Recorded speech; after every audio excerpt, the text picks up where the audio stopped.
నమస్తే ఓర్గలు 9 నేషన్ టీవీకి స్వాగతం. మూడోసారి ఎన్డీఏ పక్ష నేతగా ఏకగ్రీవంగా ఎన్నికైన మోడీ కీలక వ్యాఖ్యలు చేశారు.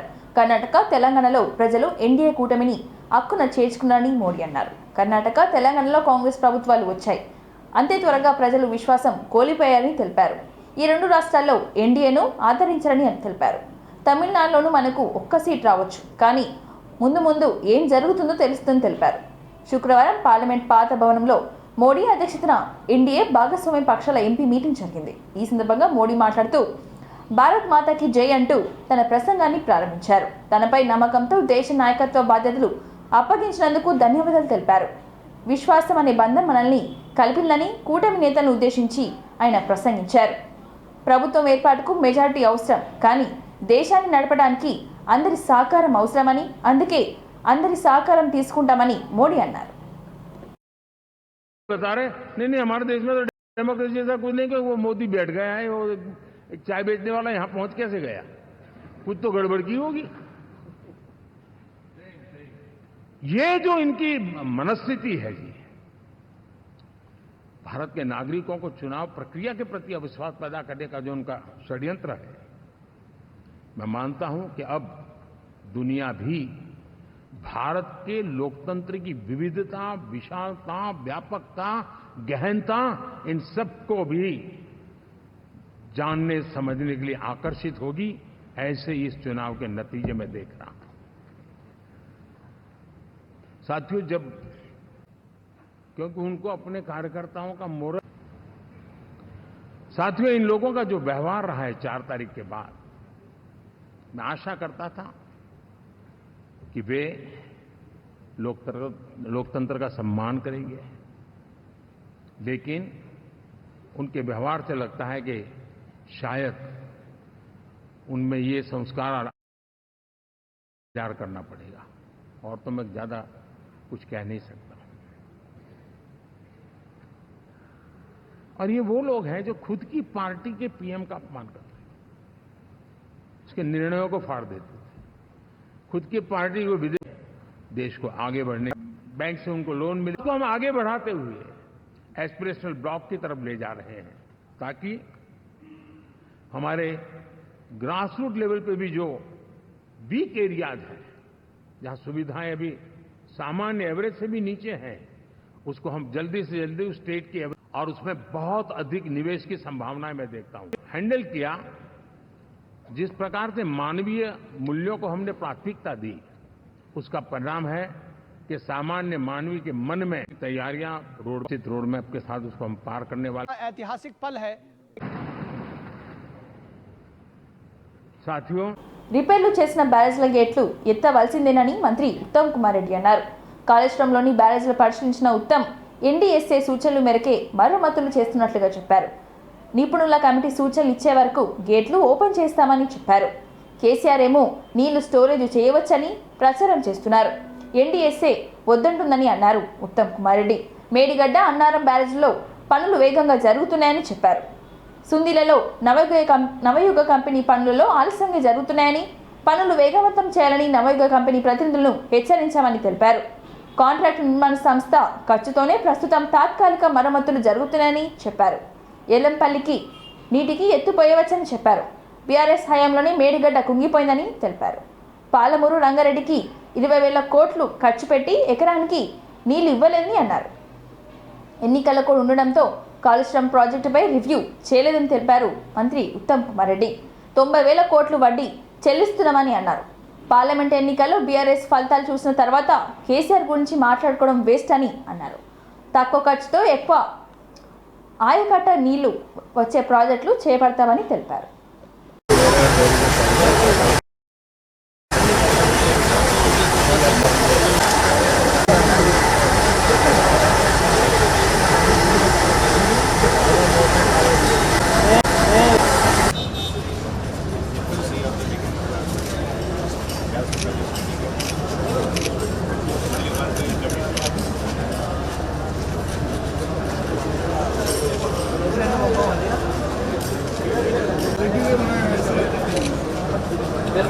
सब एक एलएनटी सब अंदर चाहिए उस तरफ जाके राइट हैंड आप बोलिए దాకా అంటే ఇప్పుడు 7వ బ్లాక్ వరకు కూడా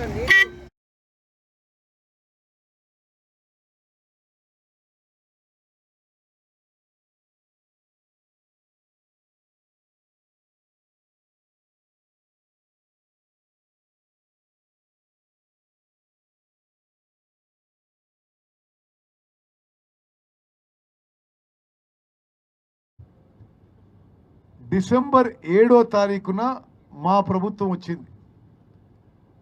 మా ప్రభుత్వం వచ్చిన కాలంలో మేము అన్ని అంశాలు పరిశీలించి భారతదేశంలో డ్యామ్స్ అండ్ బ్యారేజెస్ విషయంలో అత్యున్నతమైన సంస్థ అడగడం జరిగింది. నేషనల్ డ్యామ్ సేఫ్టీ అథారిటీ ద్వారా ఒక నిపుణుల కమిటీ ఏర్పడబడి చంద్రశేఖర్ అయ్యర్ అని వారు సిడబ్ల్యూసి మాజీ చైర్మన్, వారి ఆధ్వర్యంలో నిపుణుల కమిటీ ఏర్పడి పలుమార్లు వారు సందర్శించి వాళ్ళు కొన్ని ఇంటరిమ్ మెజర్స్ ఇచ్చారు. ఏ విధంగా ఈ బ్యారేజ్లని కాపాడుకోవడానికి ఏమేమి చర్యలు తీసుకోవాలో అని.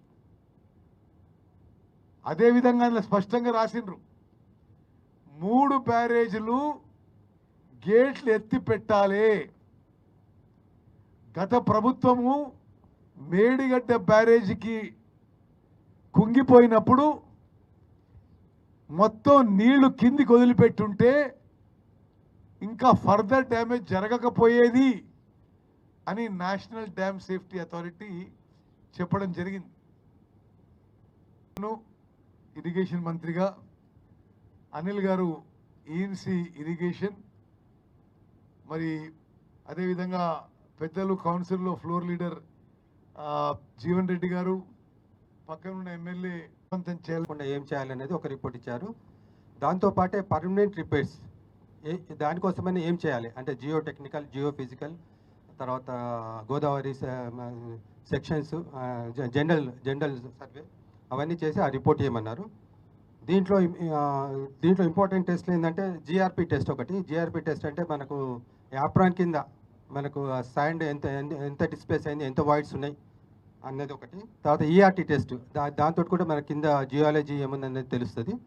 తర్వాత సీకెంట్ పైల్స్ ఇంటిగ్రిటీ, ఇక్కడ మనకు అప్ స్ట్రీమ్ డౌన్ స్ట్రీమ్ ఈ 3 బ్యారేజెస్కి మనం సీకెంట్ పైల్స్ వాడినాము. సో పైల్స్లో ఏమైనా ఫెయిల్యూర్ ఉందా దాని ఇంటిగ్రిటీ టెస్టింగ్ కూడా చేయమని చెప్పారు. తర్వాత ఇంకోటి ఇంపార్టెంట్ విషయం ఏం చెప్పారంటే ఈ మళ్ళీ ఎన్డీఎస్ఏ ఇన్స్ట్రక్షన్స్ ఇచ్చేదాకా గేట్స్ అన్నీ కూడా ఓపెన్ చేసి పెట్టమన్నారు. అదొకటి చెప్పారు. సో దీనికి మనము ఆల్రెడీ మన మేడిగడ్డలో చాలా వరకు ప్రోగ్రెస్, ఈ చెప్పిన వర్క్స్ అన్ని కూడా చాలా వరకు అయినాయి. మేడిలో టోటల్గా మొత్తం blocks also we have done almost 60%. 90% of the work is already completed, and arrangement of the CC blocks also we have done almost 60%. And L&T సంస్థ నిర్మాణ సంస్థ పనులు పూర్తి చేయకుండా కూడా బాబు ఆ జ్యుడిషియల్ కమిషన్ ఒక సుప్రీం కోర్టు మాజీ జడ్జి ద్వారా జరుగుతుంది. చెప్పడం ఉండదు, వారు రిపోర్ట్ పూర్తి చేసి మాకు ఇస్తారు. మేము వారిని ఇప్పుడు ఈ రోజు కూడా ఇక్కడనే ఉంది కదా, మీరు కూడా కలిసి అడగాలి. ప్రధాని మోడీ నాయకత్వానికి జనసేన పార్టీ మద్దతు ఇస్తుందని ఆ పార్టీ అధినేత పవన్ కళ్యాణ్ అన్నారు. ఢిల్లీలో నిర్వహించిన ఎన్డీఏ ఎంపీ సమావేశంలో పవన్ కళ్యాణ్ మాట్లాడుతూ జనసేన తరపున మోడీకి హృదయపూర్వక శుభాకాంక్షలు తెలిపారు. కాశ్మీర్ నుంచి కన్యాకుమారి వరకు ఆయన స్ఫూర్తిగా నిలిచారని, మోడీ ప్రధానిగా ఉన్నంత వరకు ఏ దేశానికి భారత్ తలొగ్గదని అన్నారు. మీ నేతృత్వంలో పనిచేయడాన్ని గర్వంగా భావిస్తున్నామని పవన్ కళ్యాణ్ అన్నారు.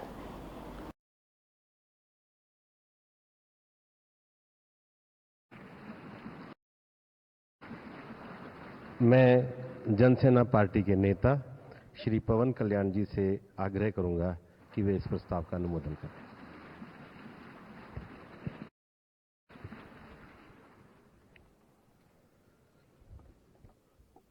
To the Honorable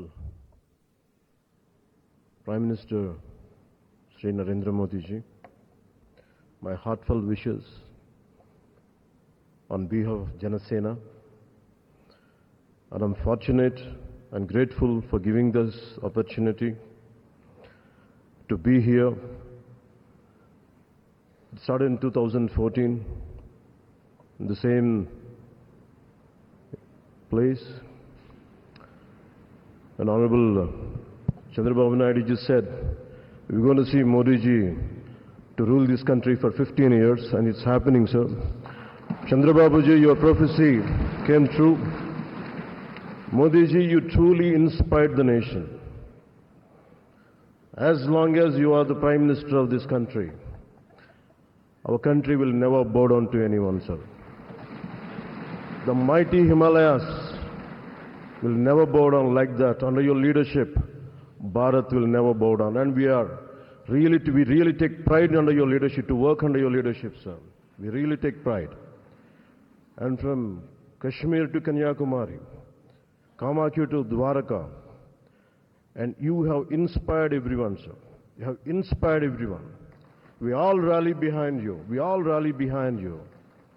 The way you have triggered us to serve the nation, the kind of patriotism you have instilled in us by your actions, by your words, by your deeds, and the kind of development you had shown us in the progress.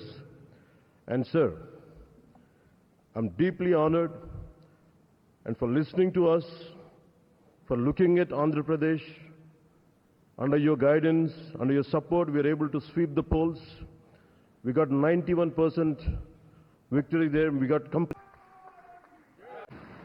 senior parliamentarian. हम सब लोगों के लिए हर्ष, गौरव और सौभाग्य का विषय है.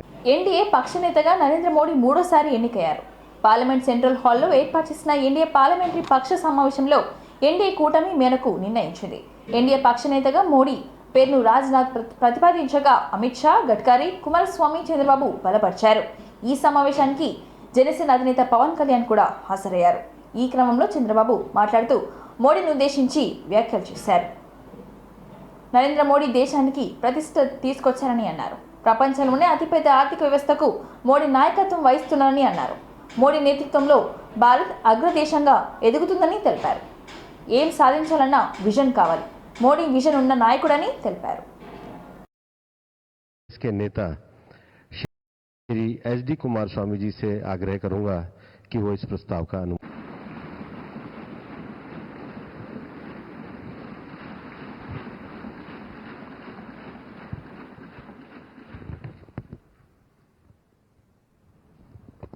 Honorable Prime Minister of India, Shri Narendra Modi ji, Honorable Union Ministers, respected NDA partners, Honorable MPs, first of all, we are congratulating all of you. We have won wonderful majority I have seen for the election campaign. For the 3 months, Honorable PM never took any rest. Day and night, he had campaigned, same zeal. He started and ended same spirit. In Andhra Pradesh, we had 3 meetings, public meetings, 1 big rally. It had made a huge difference for winning the elections in Andhra Pradesh.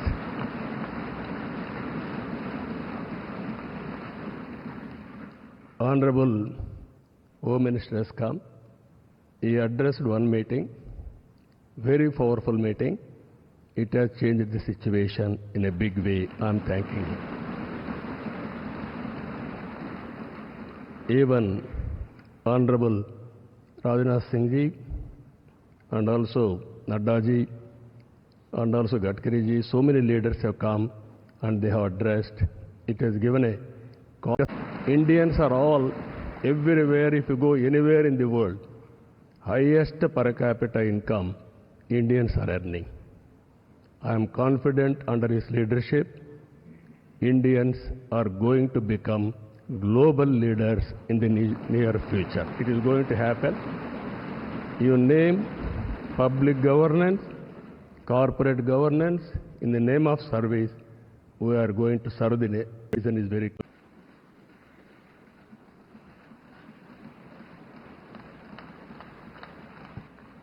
దేశంలో ప్రత్యేకంగా తెలంగాణలో వరి సాగు గణనీయంగా పెరుగుతుందని రాష్ట్ర మంత్రులు తుమ్మల నాగేశ్వరరావు, ఉత్తమ్ కుమార్ రెడ్డి అన్నారు. హైదరాబాద్లోని తాజ్ కృష్ణ హోటల్లో ఇంటర్నేషనల్ కమోడిటీ ఇన్స్టిట్యూట్ ఆధ్వర్యంలో తెలంగాణ ప్రభుత్వం సహకారంతో ఏర్పాటు చేసిన గ్లోబల్ రైస్ సమిట్ 2024ను మంత్రులు ప్రారంభించారు. భారత్ సహా 25 దేశాల ప్రతినిధులు, ఐసీఏఆర్ అనుబంధ ఐఐఆర్ఆర్ శాస్త్రవేత్తలు, రైస్ మిల్లర్లు సంఘాలు ప్రతినిధులు ఈ సదస్సుకు హాజరయ్యారు. భారత్లో ఏటా 26 మిలియన్ మెట్రిక్ టన్నుల బియ్యం ఉత్పత్తి అవుతుందని తుమ్మల అన్నారు.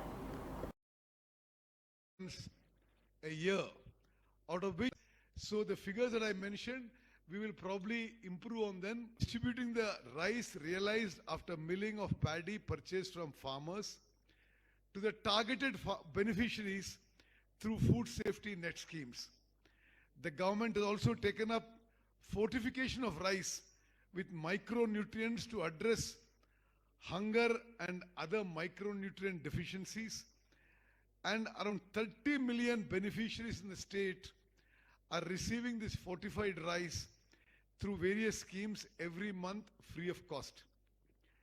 Telangana is a surplus paddy producing state, meeting not only to the state's own increase our production, we are going to better our variants, and I'm sure we can also give you at a very competitive price.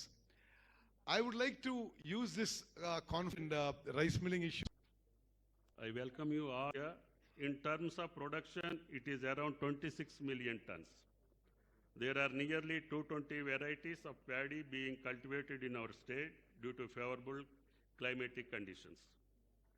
At present, 60% of its coarse varieties, the new government has taken all the effort to motivate farmers to go for fine varieties and rice which has more demand in local and global market.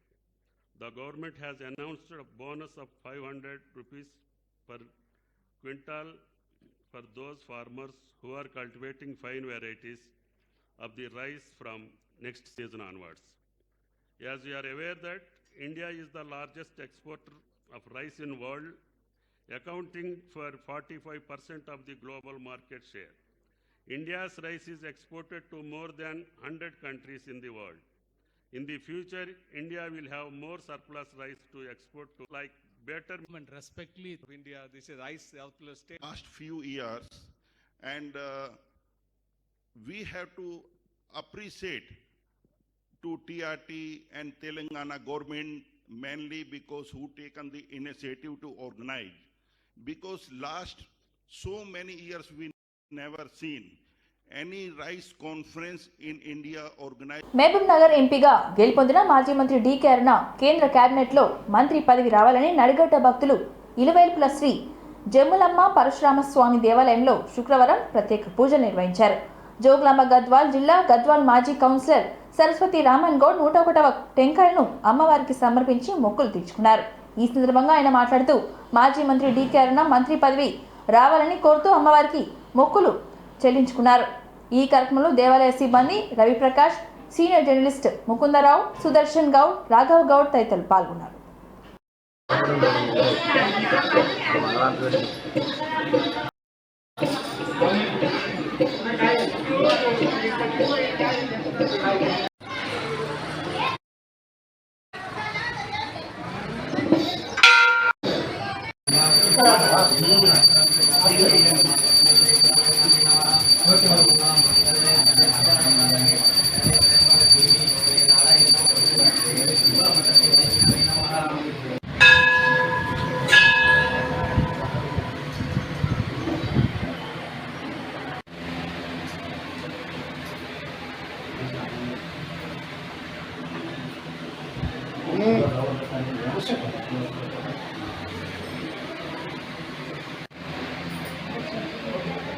అక్కడ పోవచ్చు ఇక్కడ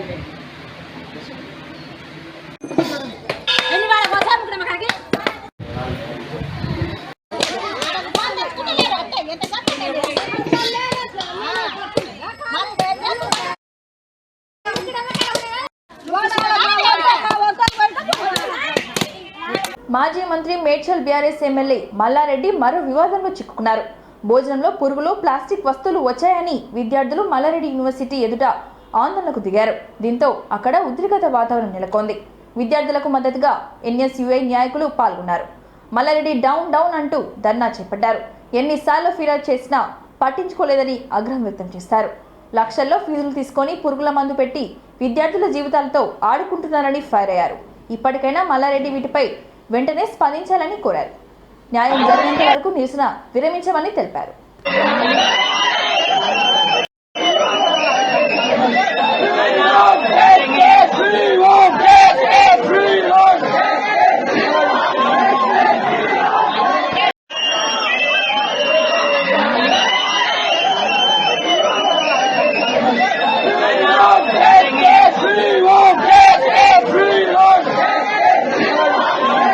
ఇంతటితో ఈ వార్తలు సమాప్తం. మరిన్ని వార్తలతో మళ్ళీ కలుద్దాం. చూస్తూనే ఉండండి ఓర్గల్లు 9 నేషన్ టీవీ.